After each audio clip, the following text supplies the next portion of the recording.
சொர்க்கத்தில் சேராது. எண்ணிக்கை தீர்ந்தாலும் முத்தங்கள் தீராது. எண்ணிக்கை பார்த்தாலே முத்தங்களாகாது.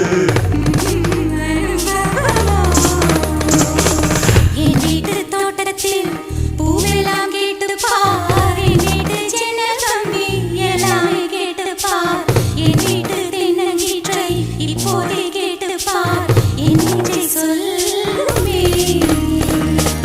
உன் வீட்டு தோட்டத்தில் பூவெல்லாம் கேட்டுப்பார். உன் வீட்டு ஜன்னல் கம்பி எல்லாமே கேட்டுப்பார். உன் வீட்டு தென்னங்கீற்றை ஒவ்வொன்றா கேட்டுப்பார். எங்கே சொல்லுவே.